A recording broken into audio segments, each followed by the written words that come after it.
Bali na ikwento po ito sa amin ng lola ko noong mga bata pa kami. Hindi ko po makakalimutan yung kwento ni lola.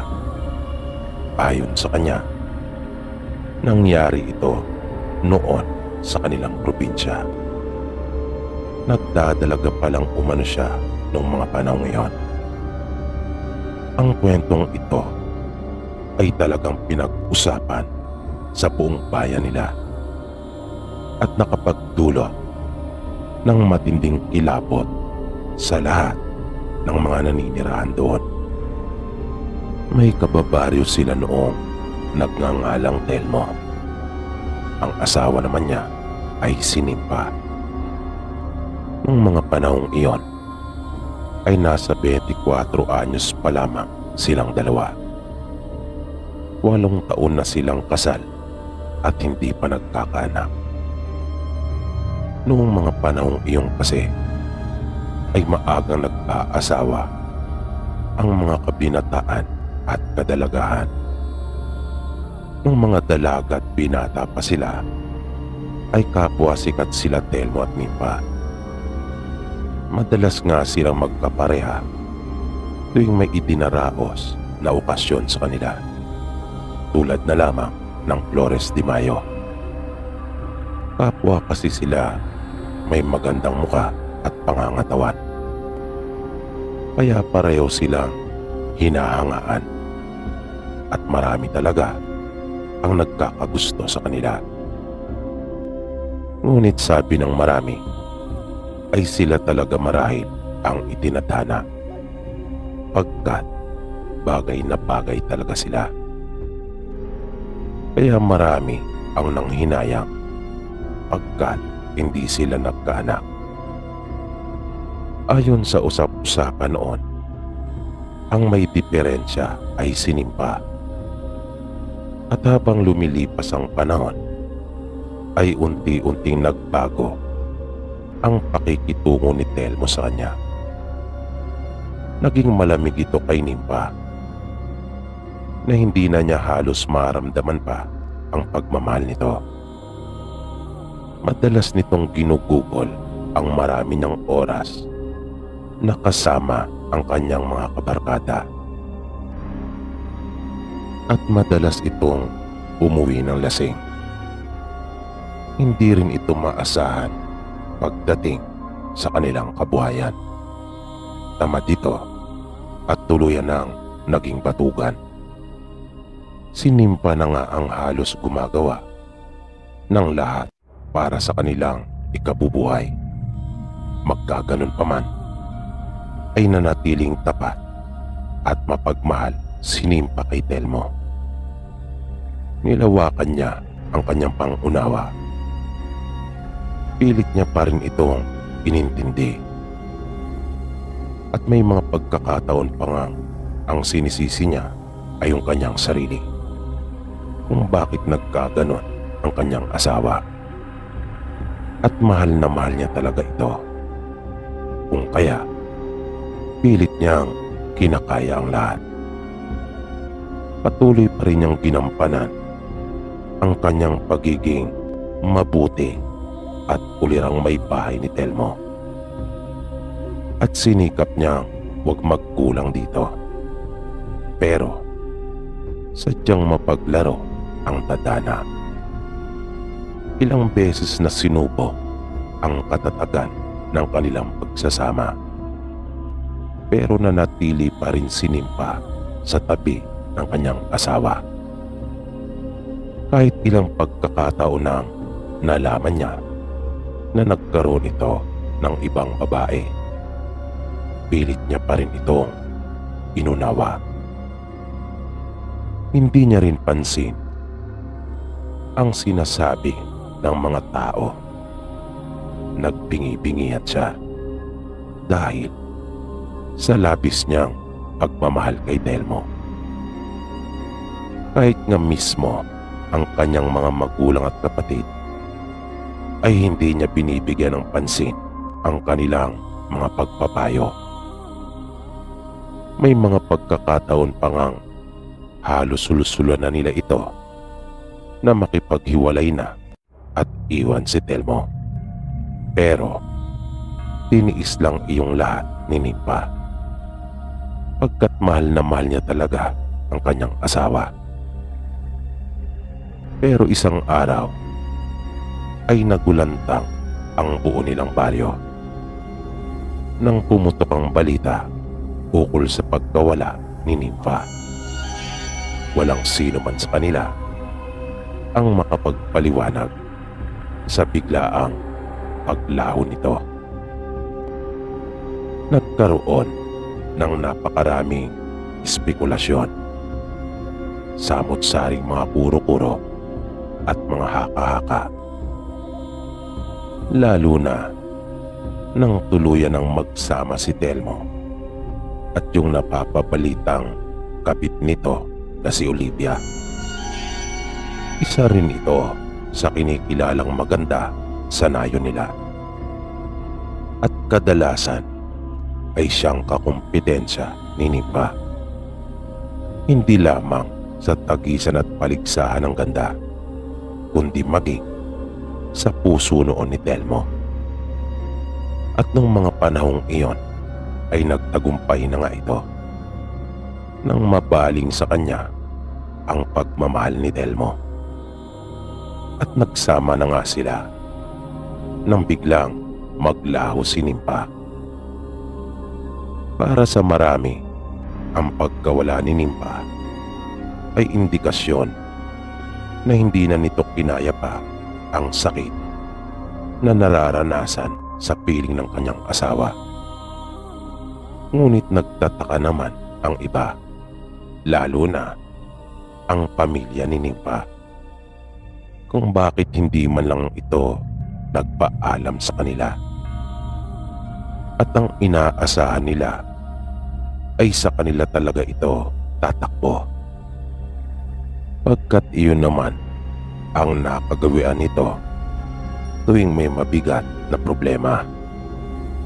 Ngunit sabi ng ilan, baka nahiya na itong lumapit at natakot na baka kanila pang sumbatan, kung kaya minabuti na lang na lumisan at ng ibang bayan. Lumipas pa ang ilang mga araw at unti-unti na nilang nakakalimutan si Nimpa. Humuhupa na ang mga usap-usapan tungkol sa kanya. Pero kaalinsabay noon ay isang matandang babae ang napapansin ng mga taga-roon sa kanila, na bigla na lamang sumulpot at nagpapagala-gala. Marumi ito at talaga namang nanlilimahit. Kapag kinakausap nila ito, ay hindi nila maunawaan, pagkat hindi ito diretsahang sumasagot sa kanilang mga itinatanong. Kaya naisip nilang ito ay isang baliw. Madalas nitong sinasabi na siya ay isinugo. Pag tinatanong naman nila ito kung sino ang nagsugo sa kanya, ay tatawa ito ng malakas at sasabihin, katarungan para sa lahat. At dudugtungan pa niya ito at sasabihin siya ang tagapagtaguyod ng hustisya. At ang pamamaraan umano niya ay kakaiba, na nanlilisik pa ang kanyang mga mata habang binibigkas niya ang mga katagang iyon. At dahil hindi naman nananakit yung matanda, kung kaya naaawa ang marami sa kanila at binibigyan ito ng kanyang makakain. Kung saan-saan lang nila ito nakikitang natutulog. Wala namang kasing maglakas loob na ampunin ito, o di kaya naman ay patulugin sa kanila, dahil nag-aalala sila na baka ano pa ang biglang gawin nito habang sila ay natutulog. Hanggang sa isang araw ay nagimbal ang buo nilang baryo. Nang kumalat ang balita ukol sa biglaang pagkamatay naman ni Telmo at ng bago nitong kinakasama na si Olivia. At talagang nanghilakbot sila pagkat hindi pangkaraniwan ang kanilang pagkamatay. Wakwak kapwa ang kanilang mga tiyan na nakalabas ang kanilang mga laman loob, na nang suriin iyon ay may ilang mga parte pa na nawawala. At nagtamo din ang mga ito ng mahabang sugat sa iba't ibang parte ng kanilang mga katawan, na hindi lang basta mahabang mga sugat, kundi malalalim rin, na ang sinasabi pa nga ng mga taong nakasaksi doon sa kanilang mga bangkay ay maaaring gawa iyon ng isang mabangis na uri ng hayop. Ang bulalas naman ng iba ay hindi iyon magagawa ng isang matinong tao. At dahil sa mga ganong pananalita, kung kaya, ang iba sa kanila ay napagdudahan at napagdiskitahan yung matandang babaeng palaboy. At animoy mga nagwewelga sa lansangan na sumigaw ang mga ito. At nais na dakpin ang nasabing matanda at nais nila itong pagbayarin. Nagkaisa sila na kanila itong huhulihin at paparusahan, na tila ba sarado na ang isip ng marami sa kanila at kumbinsido talaga na ito ang siyang gumawa noon kanila Telmo. Pero nang kanila nang makita ang matanda upang hulihin, ay nangapahiya silang lahat at nagimbal. Nang tahasang sinabi sa kanila ng matanda na hindi siya ang may gawa noon, kundi ang katarungan. Nangiti pa nga ang iba sa kanila nang marinig ang mga pangungusap na iyon ng matanda. Ngunit nang ipagpatuloy nito ang kanyang pagsasalita, ay unti-unti silang naliwanagan at tuluyan ng pinalot ng matinding takot. Ikinuwento sa kanila ng matandang palaboy kung ano ang totoong nangyari. Nagulat silang lahat at halos hindi makapaniwala. Diretsahan itong sinabi na ang pumaslang kanila Telmo ay walang iba kundi si Nimpa. Nanlaki ang kanilang mga mata sa narinig. Saad pa ng matanda, tama lamang at makatarungan ang sinapit nila Telmo sa kamay ni Nimpa, pagkat sila din ang pumatay dito. Nagtaka sila sa mga sinabing iyon ng matanda.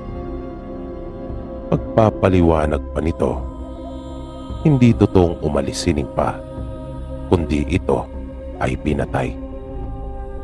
Sinugod umano ni Olivia si Nimpa isang hapon doon sa kanilang bahay, at siya pa ang may lakas ng loob na kumprontay nito, dahil sa nais na nitong masolo si Telmo. Nagkaroon sila ng mainit na pagtatalo hanggang sa nagpang-abot sila. Nakita ni Olivia ang isang pala na nakasandal sa dingding ng bahay at agad niya iyong dinampot. Hinampas niya sa ulo si Nimpa na kasalukuyan noong nakahiga pa sa lupa matapos nilang magsabunutan. At dahil sa lakas ng kanyang pagkakampas sa ulo nito, kung kaya ito ay namatay. Nang dumating si Telmo, ay naabutan niya ang kanyang asawa na duguan at wala ng buhay. Agad siyang kinausap ni Olivia at ibinunton ang lahat ng sisi kay Nipa. Nagkasundo silang dalawa na ilibing ito. Ang buong akala nila Telmo ay malinis nilang naisagawa ang lahat at walang sino man ang nakakaalam ng kanilang kasalanang ginawa. At doon na umano pumasok ang sugo ng katarungan na nagmamalaki pa ito habang ikinukwento ang kanyang naging bahagi. Hindi na niya itinitali pa pero dahil umano sa kanyang kakayahan kung kaya nagawa niyang mapabangon makaraan ng ilang araw ang naaagnas na katawan ni Nimpa mula sa hukay. Nasabi pa ng matanda, hindi lamang kanyang laway ang ipinakain kay Nimpa, kundi maging kanyang dugo. At dahil sa kanyang ginawang iyon, ay nakamtan umano nito ang katarungan. Masayang araw ang matanda habang kitang-kita niya ang matinding pagkasindak nila Telmo nang salakayin na sila ni Nimpa. At dahil sa tuwa na kanyang naramdaman nung mga sandaling naghihiganti si Nimpa, ay napasayaw pa umano siya sa saliw ng nakakakilabot na mga pagsigaw nung dalawa. Nang tumayo ang matanda, ay nagbigay daan silang lahat at tila wala nang gusto pang humuli dito. Sabi pa ng matanda, mata sa mata at ngipin sa ngipin. Wala umanong maaapi kung walang magpapaapi. At tumawa ito ng isang malakas ngunit nakakalokong pagtawa. At bago ito tuluyang lumisan, ay nagbabala pa ito sa kanila na kung gusto raw nilang magkaroon ng isang masaklap na wakas, ay mang-api sila ng kanilang kapwa.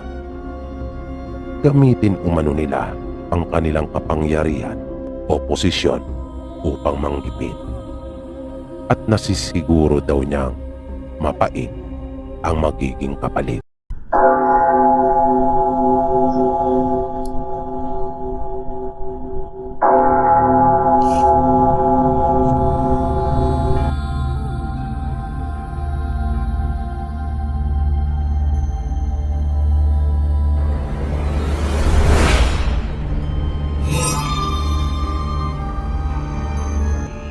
Mga ilang taon na rin po ang nakalilipas nang maganap ang pangyayaring ito.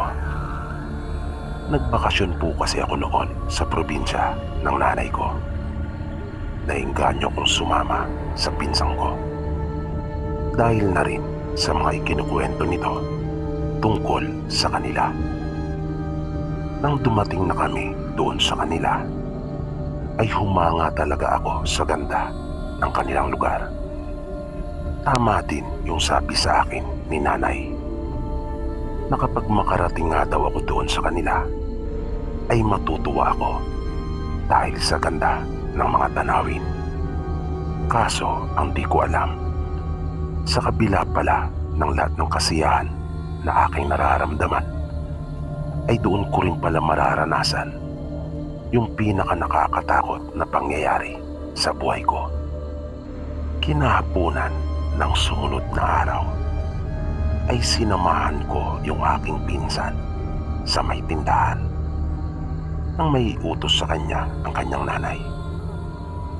Medyo malayo yung bahay na mayroong mga paninda at medyo padilim na rin noong mga oras na iyon. Nang nasa tindahan na kami, ay nalaman kong asin pala ang ipinabibili sa kanya. Nang pabalik na kami, ay may nakita akong isang ibon. Noong mga oras na iyon, ay hindi ko pa alam na iyon pala yung tinatawag na pugo. Sa tuwa ko ay hinabol ko iyon na napansin kong nakisali na rin yung pinsan ko sa paghabol noon. Sumuhot iyon sa mga halamang naroon. Pero amin pa rin itong sinundan kahit na napakasukal na. Dahil sa kagustuhan naming mahuli iyon. Kaya pumasok kami na nakayuko at pinanghawi namin lahat ng mga sagabal sa aming daraanan.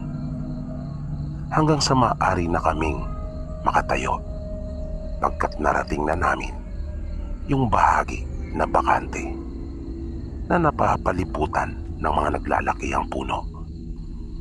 Ang buong akala ko ay pamilyar ang aking pinsan sa lahat ng lugar doon. Pagkat doon na ito lumaki. Pero nagulat na lang ako nang marinig ko ito na tila ba na mga na nasabi pa niyang ang ganda naman daw doon sa lugar na yon. Nang maalala namin ang tungkol sa ibon ay wala na ito. Kung kaya naisipan na lang namin na bumalik na. Pero biglang may napansin kami. Noong una ay halos hindi pa makapaniwala ang aming mga mata sa aming nakita. Dalawang paa iyon ng tao. Ngunit wala ang kalahating katawan nito. Kaya nakaramdam kami ng matinding takot. Pagkat alam na namin kung ano iyon. Kaputol iyon ng isang manananggal. Hinila ko na ang aking pinsan upang mabilis na naming lisanin ang lugar. Dahil parang natulala ito. Ngunit sa halip na sumunod sa akin, ay nagpumiglas ito at sinabing sandali lang umano. At mabilis itong tumakbo palapit doon sa kalahating katawan na iyon. At kanyang binuhusan iyon ng binili naming asin. At saka nagmamadaling tumakbo pabalik sa akin. Mabilis naming pinunton ang daan pabalik. Hindi namin alintana yung mga nakaharang sa aming daraanan.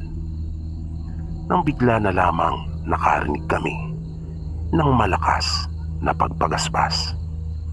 Kaya halos gumapang na kami sa pagsuot sa masukal na bahaging iyon ng lugar. Na nararamdaman kong nasa itas lang namin yung may-ari ng kalahating katawan na iyon. Ngunit salamat na lang sa mga halamang naroon na nagsilbi naming proteksyon. Pero sa totoo lang, nung mga oras na iyon, ay halos maihina ako sa sobrang takot. Na halos mapatid na ang litid ko sa leeg sa kasisigaw at paghingi ng tulong. Bago pa kami tuluyang makalabas sa masukal na bahaging iyon, ay may narinig kami magpinsan na mga boses. At nakita namin ang isang matandang lalaki at babae. Sila yung aming pinagbilan nung asin. Agad kaming tinanong nung matandang lalaki kung nasaan na yung mahabol sa amin. Nang akin nang ituturo iyon, paglingon ko ay nakarinig kaming lahat ng isang malakas at nakakakilabot na pagsigaw. Kaya mabilis na kaming niyaya ng mag-asawa na dumuon na muna sa kanila. Makaraan ang mahigit isang oras ay narinig namin yung boses ng tiyahin ko at ng kanyang asawa na hinahanap kami. Agad namang sinabi ng dalawang matanda na kami ay naroon. Kamag-anak din pala ito ng pinsan ko sa father side. Nagtaka daw sila kung bakit hindi pa rin kami nakakabalik. Kaya kanila na kaming sinundan. Laking gulat naman nila nang marinig ang aming kwento tungkol sa kung ano ang nangyari. Na nang hinanap ng tiyahin ko yung kanyang ipinapabili, ay wala kaming maipakita dahil sa inilagay lahat ng pinsang ko doon sa kalahating katawan. Agad namang inabutan ang tiyahin ko ng isa pang supot ng asin ng matanda. Napabiro ko pang sinabi na buti na lang at hindi kami kaagad umuwi matapos na habulin ng manananggal.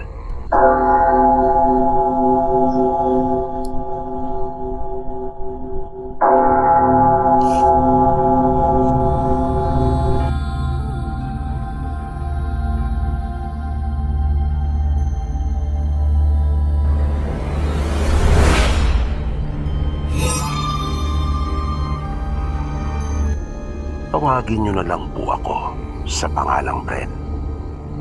Ito po ay aking karanasan nang minsang naghatid ako ng kamag-anak sa pier ng Batangas.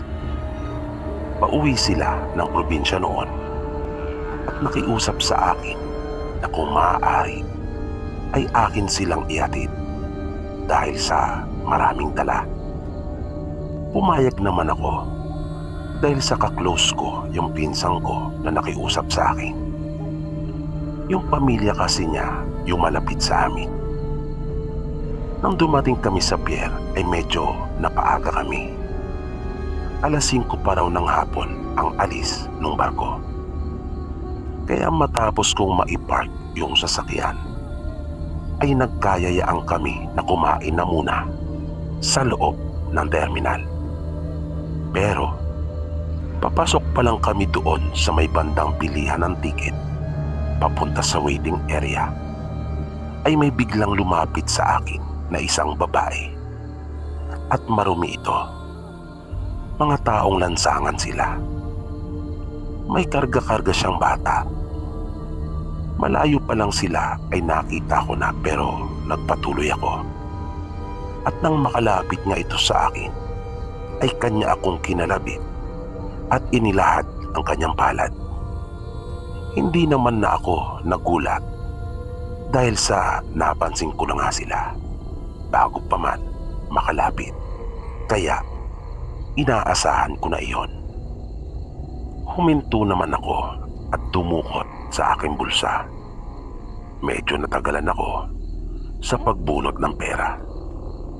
At huli ko na naalaala na wala nga pala akong pera doon. Naiwan ko iyon sa sasakyan. Pero may nakapa ako. Yun nga lang, nang aking ilabas iyon mula sa bulsa ay piso lamang. Na nagkatawanan pa kaming magpipinsan. Maging Chuy at tiyahin ko ay natawa rin na naroon at naghihintay sa akin. Medyo naramdaman ko pa ngang namula ang aking mukha dahil sa medyo napahiya ako. Naging maagap naman yung pinsan ko at kanya akong inabutan ng 20 pesos na siya namang iniabot ko doon sa babae. Ngunit laking gulat ko nang iabot ko sa kanya yung pera. Nang makita ko itong nakatingin sa akin ng matalim, na napansin ko pang nakatiimbagang ito. Galit na galit siya na hindi naman malinaw sa akin noong mga oras na iyon kung bakit. Pero ganun pa man ay hindi ko na lamang pinansin iyon. Kaya nagpatuloy na kami sa paglakad. Ngunit dahil sa pagtataka ko kung bakit bigla itong nagalit sa akin, ay minsan ko pa siyang nilingon. At kinilabutan ako sa paraan ng pagkakatitig niya. Naroon pa rin ito at hindi natitinag sa kanyang kinatatayuan. At matalim pa rin na nakatingin sa akin.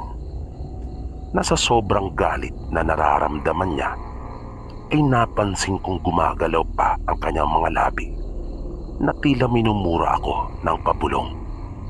Na tanging siya lang halos ang nakakarinig. Kaya akin na lang binawi ang pagkakatitig sa babae. Nang nasa loob na kami ng waiting area, ay pumili kami sa mga karinderyang naroon upang doon kumain.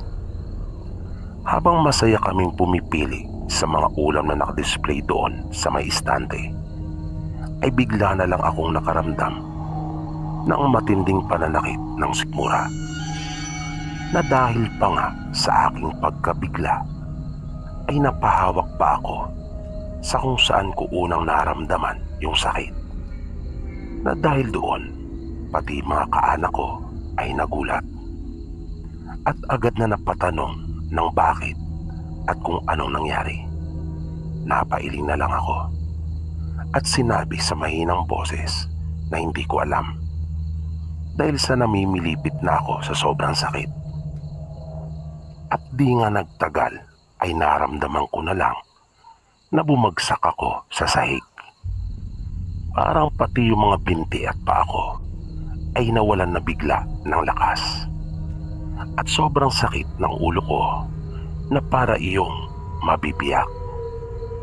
At bigla na lamang bumulwak ang suka mula sa aking bibig. Hindi ko talaga alam kung ano ang nangyayari sa akin.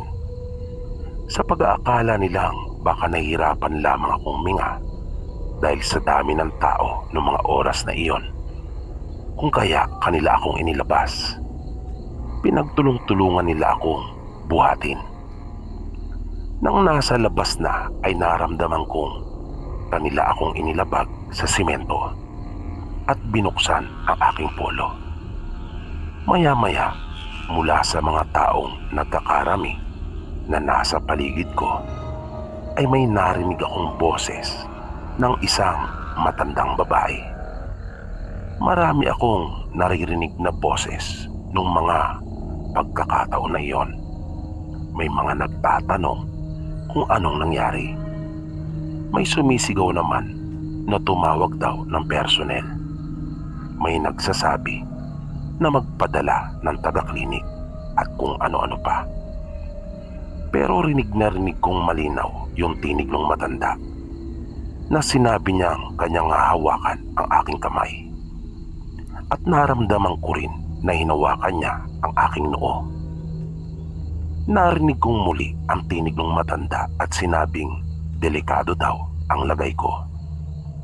Na narinig ko ang pag-aalala sa tinig ng aking mga kaanak. At bigla na lang akong namaluktot sa sobrang sakit at di ko mapigilang sumuka. Ngunit napasigaw halos lahat sila na naroon nang makita nilang dugo na ang lumabas mula sa akin.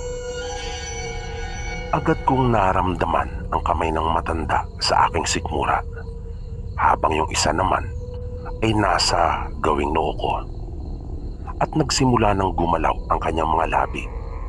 Sa mahinang tinig ay parang may mga sinasabi ito, pero di ko iyon maintindihan. May ibinubulong ito. Ilang minuto ang lumipas na nagpatuloy lang yung matanda sa kanyang ginagawa. Maya-maya ay naramdaman kong may ipinahid siya sa akin. Madulas iyon at mabango sa pangamoy. Unti-unti ay napansin kong gumiginawa na ang aking pakiramdam. Natigil na ang aking pagsusuka at kalaunan ay parang nanumbalik na rin ang aking lakas sa katawan. Hanggang sa tuluyan nang mawala yung pananakit ng aking sikmura at ulo. At kanila na akong iniupo na nakasandal ang aking likod sa pader. Tiningnan ako ng matanda mata sa mata at maging yung aking mga daliri sa magkabilang kamay na tila may sinusukat siya. Naramdaman ko yung saya sa aking mga kaanak nang bago kami iwan ng matanda at sabihin nitong ako daw ay nasa maayos na. Nakita kong hinabol pa ito ng pinsan ko at nanay niya.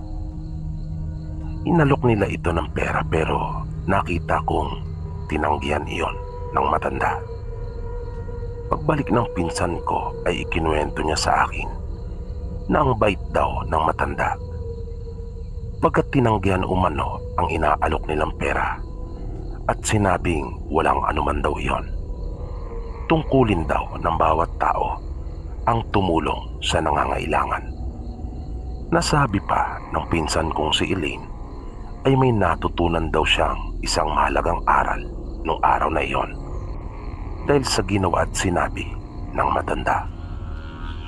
Bago makasakay ng barko sila Elaine ay nanumbalik na ng tuluyan ang aking lakas at nakapagmaneho naman ako ng maayos pauwi sa amin.